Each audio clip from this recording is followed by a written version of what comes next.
गुरुदेव, जय गुरुदेव।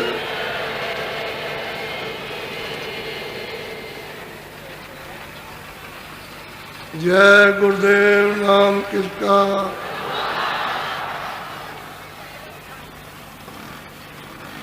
जय गुरुदेव नाम किसका।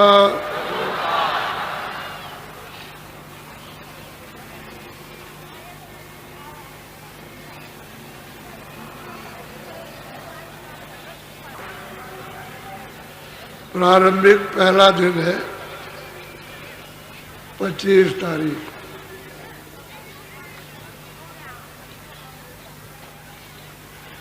सुबह आपको ये बताया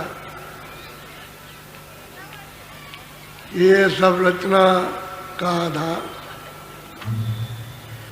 और कहाँ से रचना हुई,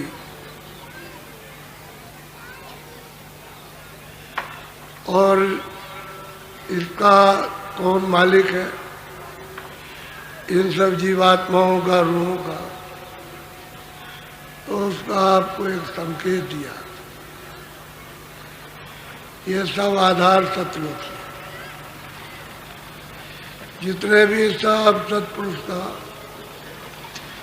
अपने अपने मुकाम पर बैठकर सब उसी का ध्यान कर रहे हैं। उसके ध्यान से अस्त व्यस्त हो जाए तो ये सब उनका ये राजी चला जाए, इसलिए वह अखंड ध्यान कर रहे हैं। ईश्वर सैतल कमल में बैठे हुए निरंतर अखंड खंडित नहीं होता है, उसी का ध्यान करते हैं। और त्रिकुटी में ब्रह्म, वो भी उसी का ध्यान कर रहे हैं। और 10वें द्वार में पार ब्रह्म, वो भी अखंड ध्यान उसका कर रहे हैं। और भंवर गुफा में महाकाल पुरुष उसी का ध्यान कर रहे हैं। और जो 12 है वो भी सब ध्यान में लगे हुए हैं। और आप किसी का भी ध्यान नहीं कर रहे, आप इस कूड़े कचड़े का ध्यान कर रहे हैं, इसमें लगे हुए हो। ये कूड़ा कचरा तो है आपका और मेरा है नहीं है, तो ये सब धोखा दे देगा। इसलिए दरवाजे पर आप सब बैठे हो। मनुष्य रूप ही ये मंदिर है, दोनों आँखों के मध्य में द्वार पर सूरत जीवात्मा रू बैठी है। ऊपर से नाम पकड़ के ले आया और उसने यहाँ बैठा दिया। ये पिंड का, शरीर का नाका है। ये दरवाजे पर इधर बैठी है,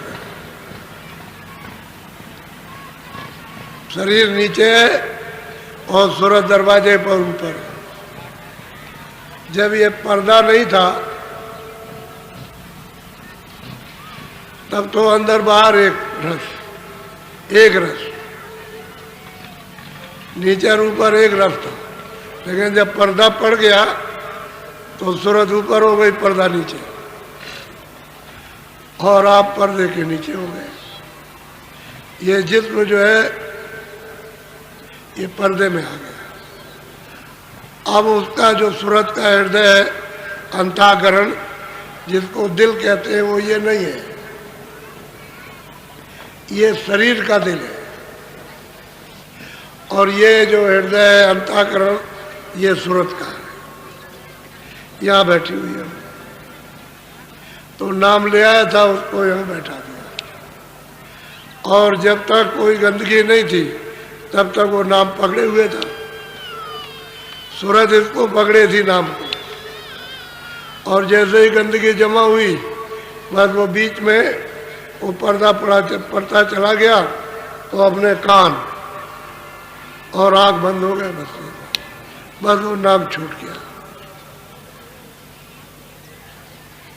पर्दे की वजह से, जैसे आवाज साफ आ रही, दरवाजा लगा दो तो दरवाजे के पर्दे की वजह से आवाज नहीं जा रही, कम जा रही है, और बिल्कुल बंद कर दो, कहीं भी सुराग ना हो तो आवाज नहीं जाएगी। तो यही कर्मों का हाल है कि बिल्कुल एकदम से बंद कर दिया तो आवाज तो पर्दों में होके छन के आ रही है, लेकिन स्मृत को उसका आधार नहीं रहा। भाई इतना अंतर हो गया। जब आधार नहीं रहेगा तो न वो सुन पाएगी, न पकड़ पाएगी, न वो देख पाएगी, न अपनी दृष्टि समझ पाएगी। वही ये हो गया। तो मनुष्य मंदिर है और इसमें सूरत बैठी। सबने यही आकर के बताया ये बैठी हुई है। और आप लोग न जानने के कारण कोई कहता है कि यहाँ है, कोई कहता है यहाँ है, कोई कहता है मुंह में बैठी है, कोई कहता है इधर बैठी है, कोई कहता है नाभि में, शरीर में सूरत कहीं नहीं।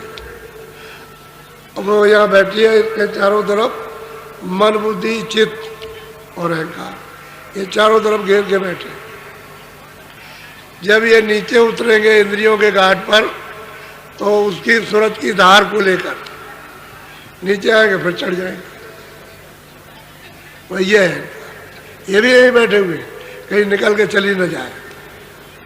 तो ये है आपके साथ में। तो मन की मदद ले लो घाट के ऊपर में, तो सूरज जल्दी उसको अब आधार मिल जाए। नाम का नाम कहते हैं शब्द, नाम कहते हैं आवाज, नाम कहते हैं बाजा, नाम है देववाणी, आकाशवाणी, नाम कहते हैं कलमा और आयतें। ये नाम की परमात्मा। नाम नाम ये शब्द शब्द है, आवाज है, उसी को शब्द कहते हैं। और उसको छोड़ दिया, उसी से यानी उतार करके लाई गई।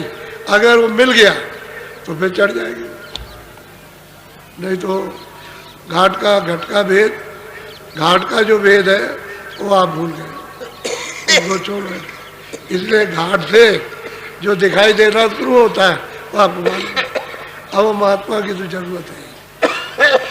तो आज सुबह आपको बताया था कि इन सब रचनाओं का आधार जो है वो सतपुरुष सतलोक में विराजमान है और अपनी स्थान को, अपनी जगह को छोड़ते नहीं वही रहते।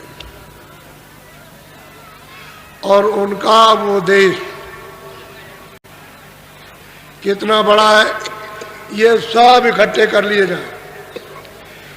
ये सब संसार, स्वर्ग, वैकुंठ और ईश्वर का लोक और ब्रह्म का लोक और पार ब्रह्म का सब इकट्ठे कर दिए जाए तो लोटा भर भी नहीं होगा, एक लोटे के बराबर भी नहीं, और उसमें डाल दिया जाए तो आप ये बुद्धि से अनुमान करो कि वो कितना बड़ा होगा। अपार अपार सागर है, अपार देश है, ये कुछ नहीं है। तो सब नदियां, बहुत पानी बरसता है, बहुत बाढ़ आती है, सारे विश्व में नदियां उबलती हैं, लेकिन जब समुद्र में पहुंच जाती कुछ नहीं। समुद्र वहां कुछ नहीं। ऐसे ही सत्य देश है, सतलोक है। और ये तो यहाँ कुछ भी रचना नहीं, यहाँ कुछ भी रचना नहीं है, यानी यहाँ कुछ भी सुंदरता नहीं। जो वहाँ सुंदरता और रचना, जो वहाँ आनंद है, जो शक्ति है, इसी सूरत का जो मनुष्य रूपी मंदिर में बैठी है, जिसको जीव और रूह कहते हैं, सोल कहते हैं, ये जब वहाँ पहुँच जाए तो इसमें कितना प्रकाश होता है, ईश्वर से 16 गुना ज़्यादा। ये ऊपर जब चढ़ती है तो बहुत ज़्यादा, और सतलोक में पहुँच जाए तो फिर इसकी सीमा ही नहीं है। ये कितना इतना प्रकाश, यही सूरत। और वो वहाँ से आई है तो मतलब यह है कि अपनी धार को कम करते करते करते करते और वह छोटी कण रूप हो। अब उसका अस्तित्व खत्म हो गया। आंखों के पीछे बैठी है, लेकिन अब न जानने के कारण क्या करें। अब जब महात्मा मिल जाए तो फिर मतलब ये जाग जाए, फिर अपनी चीज ले आए और उसको प्राप्त कर ले। तो ये आपको बताया था कि सबका आधार सत्पुरुष है और सतलोक में रहते हैं, उन्हीं से ये सब विस्तार हुआ है तारक। और सब जीवात्माएं सतलोक से आई। पहले ग्रंथों में जब छुपा लिया तब तो ये नहीं था, क्योंकि छुपा के रखा। पहले तो सब सुख देकर बुला दिया, हर तरह का सुख आपको मिला, इतना सुख दिया गया यहाँ बुलाने के लिए, बताने के लिए इतना सुख दिया है, हीरे जवाहरात सुख शरीर से, सब चीज़ों से तो आप बिल्कुल धीरे धीरे भूल गए। और सब सुख देने के बाद अब आप मतलब रो रहे हैं कि हमको ये सब मिल गया, हमको इसी के लिए रो रहे हैं। पहले दिया, उसको छोड़ दिया आपने, इसमें भूल गए। अब ये भी चला गया आपके हाथ से, तो आप इसके लिए भी रो रहे हो कि मिल जाए, ये मिल जाए, वो मिल जाए, वो मिल जाए, ये बात। तो आप फंस गए यहाँ पर, उधर से लाए पहचान लिया। अब महापुरुषों की जरूरत है। तो पहले युगों में जो किताबें बनी थी, जो योगियों ने बनाई, तत्वदर्शियों ने, ज्ञानियों ने बनाई, वो नीचे दर्जे की थी। कोई पहले स्थान के नीचे की, कोई और भी नीचे की, कोई पहले स्थान की, कोई गिने गिने, यानी दूसरे स्थान के नीचे, और कोई इक्का दुक्का, कोई दूसरे स्थान, तीसरा स्थान का पता नहीं, कुछ नहीं मालूम। असल में बात तो उन किताबों में ये राज नहीं मिलेगा, लेकिन 700 वर्ष के अंदर जो महापुरुष आए वहां से सतदेव से सब मिलेगा। इन किताबों का सब और किताबों के परे वो सब आपको मिलेगा। और उसी में लिखा है नयति और कुछ है तो और कितना है वो सब मिलेगा। जो महापुरुष 700 वर्ष के अंदर जो महात्मा है सत्यदेव से और जीवों को यहाँ जगा के ले गए, वो भी उनका साधन भी मिलेगा, और जो साधक है उनका भी साधन मिलेगा, जो प्राप्त किया वो भी वो बताएंगे कि हमको इन्होंने प्राप्त करा, इन्होंने प्राप्त करा। तो सब बताएंगे नीचे से ऊपर, और ऊपर से नीचे, नकारेंगे किसी को नहीं, सबको बताएंगे। तुम यहाँ हो इसको बताएंगे, तुम स्वर्ग में हो स्वर्ग को बताएंगे, बैकुंठ में बैकुंठ को, नरकों में तो नरकों को बताएंगे, 4 खानों में तो ज्यों का त्यों बताएंगे। सब देखते जाते हैं और देखते आते हैं, उनके आँख के सामने कुछ छुपता नहीं है, सब देखते हैं। इसलिए उनका प्रमाण आप मांगते हो, उसी में तो आपको धोखा हो गया, उसी में धोखा हो गया। 80,000 कर्मकांड बना दिए विधान में, 16,000 उपासना कांड और 4,000 ज्ञान का। तो जंगल जैसी बूटी अपनी रख दी, तो आपको मिलेगी नहीं। भाई इसी में फंसे रहो, ये करो वो करो, इसी में फंसे और आपको कुछ नहीं मिला। अंधे के अंधे रह गए, जो उपदेश हुआ अंधों का, और जिन्होंने सुना वो अंधे। तो क्या जाए, पता क्या चलेगा। इसलिए बहुत समझदारी से आप महापुरुषों की इतनी जरूरत है, इतनी आवश्यकता है जितनी बच्चे को माँ की नहीं। जरूरत है लेकिन बहुत कम, क्योंकि बच्चा जरा सा बड़ा हुआ तो बस माँ से अलग हो जाता। बस जब तक खेलता कूदता नहीं है तभी तक उसको जरूरत, जो खेलना कूदना शुरू किया तो अलग होने लगा। लेकिन सुरतों को महापुरुषों की इतनी जरूरत आवश्यकता है कि जब तक घर में न पहुंच जाए तब तक इनकी संभाल, जब घर में पहुंच जाए तो पूरे होंगे, नहीं तो अधूरे। यह है, अब महापुरुषों की खोज करनी चाहिए। तो जरा सा आप थोड़ा सा जरा सत्संग सुनिए महापुरुषों, कहते क्या है, क्योंकि आप कहोगे आप हित कह रहे हो अपनी तरफ से, तो मैं थोड़ा सा जिसका दृष्टांत कहूँ 700 बरस के अंदर उनका सबका आपको सबूत पेश कर देगा तो आपको यकीन हो जाएगा। और उन्होंने जिसकी जो गति है सब वर्णन की, जो भी जिसकी गति सबको बताया कि यहाँ तक पहुँचा, इसके आगे नहीं, न ये जानता है न पहुँचा, यहीं तक पहुँचा, यहीं से लौटे बस। और क्या चाहिए? और ये मतलब है आपका कोई स्थान तो निवृत्त का है नहीं, ये तो स्थान चला माना है। ये जरूर है कि यहाँ जो आनंद नहीं है वो प्राप्त किया तो कुछ दिन ठहर जाएगा।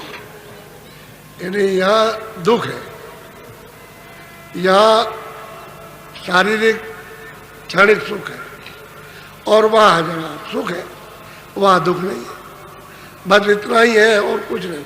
लेकिन टिकाव तो वो भी है कि भाई चलो भाई 500-1000 बरस रहे और फिर नीचे आ गए, तो वो महात्मा बताएगा यहाँ रुकने की जगह नहीं, फिर वापस आ जाओ।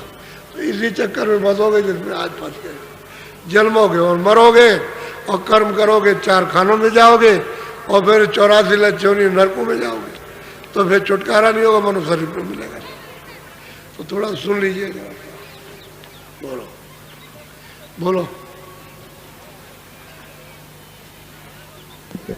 गुरु का नाम पुकारो, सतगुरु को ही अरे दारो। अब वो कहते हैं कि भाई सतगुरु जो नाम बता दे, जो वो युक्ति बता दे, जो राज बता दे, जो चिन्ह बता दे, कहते तुम उसको पुकारो। जो नाम दे दे, जो भेद दे दे, जो जड़ी दे दे, कहते हो उसको पुकारो। पुकारने का मतलब है घाट पे बैठ के सुनो। एक तो जबान से पुकारना होता है, ये है वर्णात्मक, और घाट पे बैठोगे तो धुनात्मक। 2 आवाज है, वर्णात्मक धुनात्मक। ये शरीर की आवाज है और वो जीवात्मा और परमात्मा की आवाज।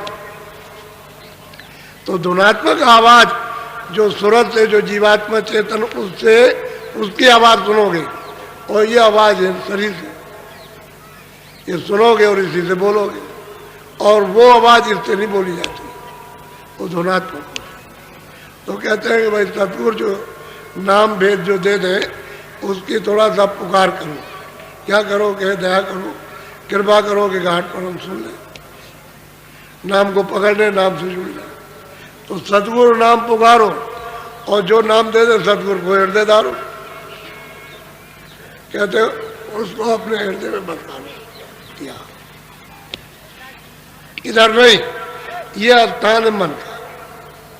एक पिंडी मन है और एक अंडी मन है, तो अंडी मन यहाँ बैठे होंगे दरवाजे पर।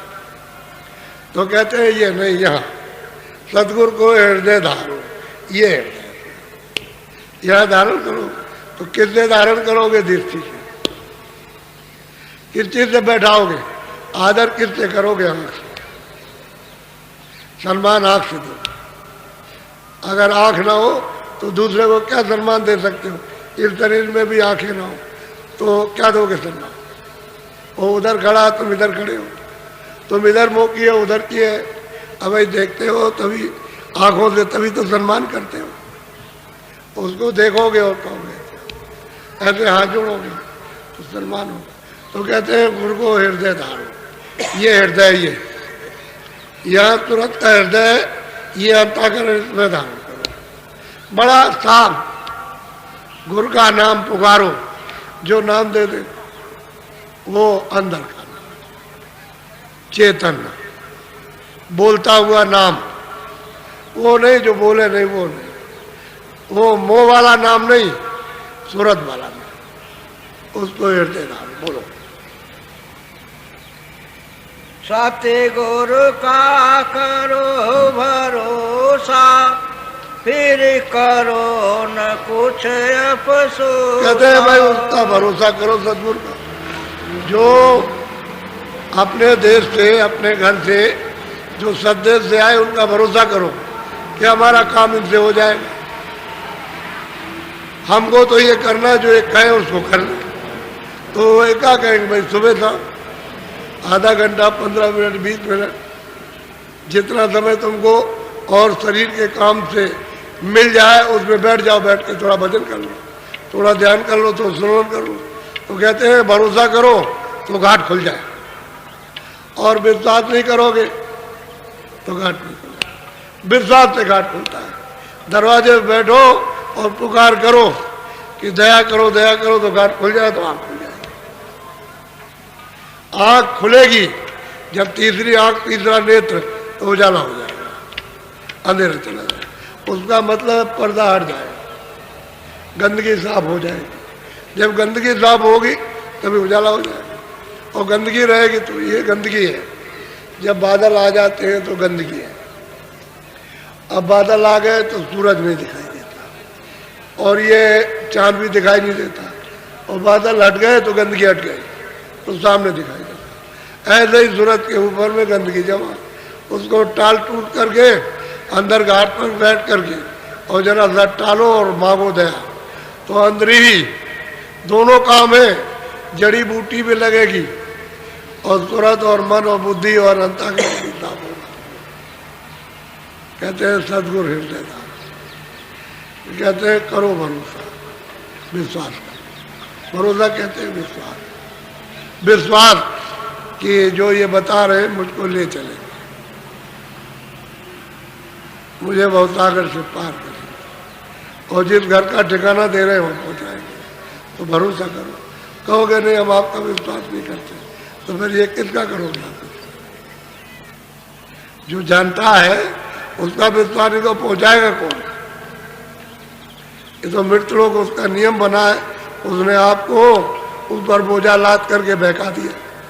अब तुम उसके बोझे से दब गए और रो रहे हो, चिल्ला रहे हो, तो इसको हटाएगा कौन?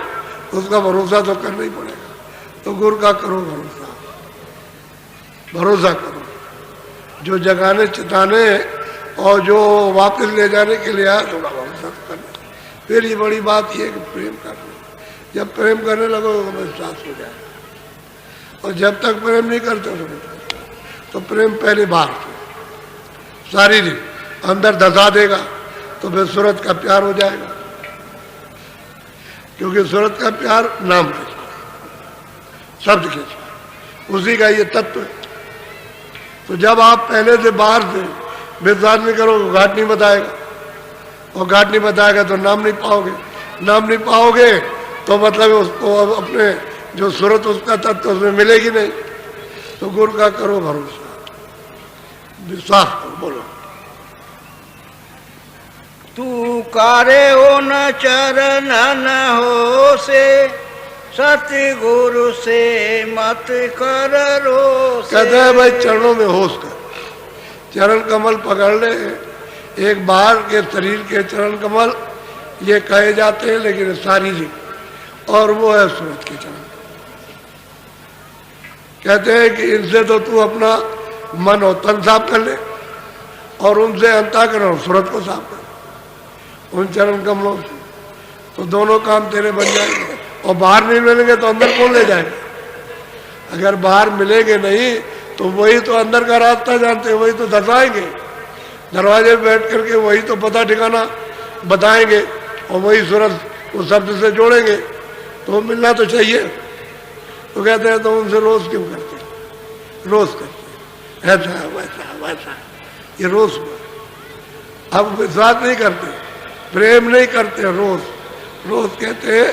जैसे बच्चा माँ से जिद करते, ऐसे ही उससे जिद करते हैं। अरे गुस्सा होते हैं, नाराज, कहते हैं तू नाराज मत हो। अगर नाराज होगा तो तेरा नुकसान हो जाएगा। अरे तू उनसे प्रेम कर ले, और ये मांग कि जो कुछ भी हमारे पास में है उसको आप क्षमा कर दें, या धो दें, या साफ कर दें। हमको निर्मल साफ करने में ले चले।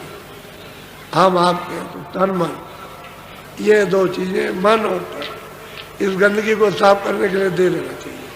जब सफाई हो जाएगी तो आपको वापस कर देंगे, वापस कर देंगे। देखो मेरा मन है, मेरा तन है, अब इससे ये अच्छा काम करना। काम करो, खेती का, दुकान का, दफ्तर का, बच्चों की सेवा करो, आएगा लेकिन ऐसे करना, और उसके बाद भजन करना, सूरत को नाम के साथ। तो ये उनका तन और मन हो गया। तन कहते हैं शरीर, यानी मतलब इंद्रियों को कहते हैं। आँख है, कान है, ये मुंह है, ये सब इंद्रियां जो है, ये 10 ये इसी को तन कहते हैं। लेकिन वो एक शब्द है और इंद्रियां जो है वो 10, उसके 10 शब्द है, 10 इंद्रियां, तो 10 शब्द हो गए उसके। इसलिए तन और मन ये उनको दे देना चाहिए बैठ में, कि आप जैसे भी चाहो घिस के, कूट के और जैसे भी हो डांट के, भटकार के इसको साफ कर दीजिए और जरूरत को दरवाजे में बैठा कर और दया कर दीजिए, कृपा की। तो कहते हैं रोष मत कर, गुस्सा मत हो, नाराज मत हो। बहुत नाराज हो जाते, बहुत ज्यादा नाराज हो जाती। तो महात्माओं ने ये सब परख की है, तब आपको ये समझा रहे हैं कि भाई तू उनसे रोष मत कर, नाराज मत हो, उनको थोड़ा खुश कर, तो तुझसे खुश हो जाए, प्रसन्न हो जाए और तेरी गलती माफ कर दे। क्योंकि उनके पास तो सब तरह की क्षमता है, सर्वशक्ति है, लेकिन तू साफ नहीं करने देता, क्योंकि तन मन तूने भेंट नहीं किया। ऊपर से कहता है कि हमने आपको सब दे दिया, सच्ची बात है कुछ नहीं देते, अंश रूप में भी नहीं देते, सब उसको लिए रहते हो, संसार में दिए रहते। इसलिए तुम्हारा काम घाट पर सूरत का नहीं होता है। अगर तुम दे दो उनको तन मन तो फिर देर नहीं लगती साफ करने, फिर नहीं देर लगेगी, फिर तो घाट पर बैठ करके अपना काम कर लोगे। और जब अपना कर लोगे तो प्रौढ़ मजबूत हो जाओगे, फिर तो कोई बहका नहीं सकता। तुम्हारे विश्वास को, प्रेम को, प्रीत को, आस को, इसको कोई तोड़ नहीं सकता, जुदा नहीं कर सकता। फिर तो मतलब है अलग गया, जुड़ गया। बोलो बोलो। सत्य गुरु गति अब सुन मोह से कही जात नरांच। अब वो महापुरुष कहते हैं कि सतगुरु की गत मत, जो उनका रास्ता है और जो स्थान है उसकी मुझसे कहो सुन, उनकी मुख से कही नहीं जाती। ये अर्वचनी है। कहते हैं जो उनके पास है सर्वशक्ति है, जहाँ के वो गत मत और शक्ति वो मुँह से नहीं कही जाती है। वो तो सूरज जब पहचानती है तो उसी का स्वयं बोध करती है, मुँह से नहीं कहा जाए, क्योंकि वो गत मत, उनका देश नाम, वो चीज़ें है ही नहीं। तो आप उनके बारे में क्या कह सकते हैं, कुछ बोलो। सदारस तो ही पिलावे, जमपुर से फिर बचावे। महापुरुष कहते हैं ग्यारह जीवो, आए मनुष्यों, तुमको शब्दारस यानी शब्द के अंदर जो अमृत है वो पिलाते हैं। शब्द का रस जैसे टोटी खोल देते हैं ऐसे गिरता है, खूब पियो, मन तुम्हारा छक जाएगा।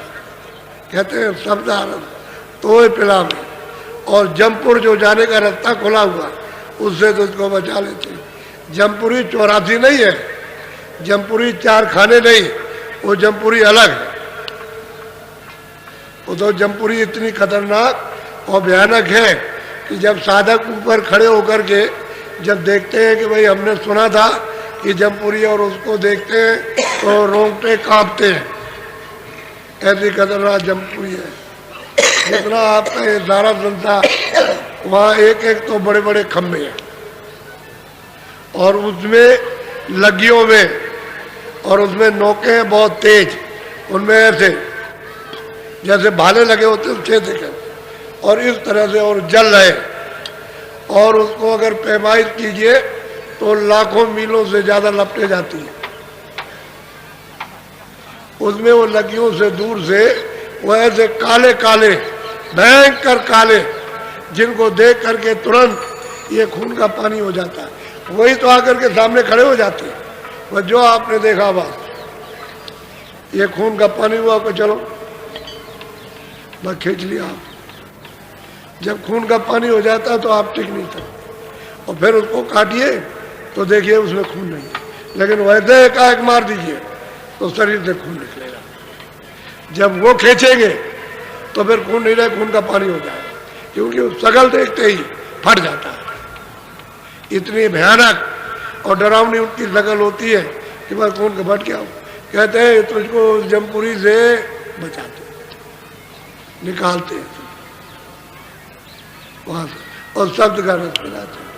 और जब टोटी का पिएगी रस, अमृत पिएगी, तो ऊपर में जैसे मूसलाधार वर्षा, ये तो वर्षा बादल आए बरस गया, बंद हो गया, और वहां वर्षा सदैव होती रहती है, एकता, अमृत की वर्षा। ये पानी नहीं है, ये जो आप पानी समझते हो कि वहां ये पानी बरसता होगा, अब यह है कि वो अमृत बरसता, अब उसको अमृत ही कहा जाता है, उसकी वर्षा होती है।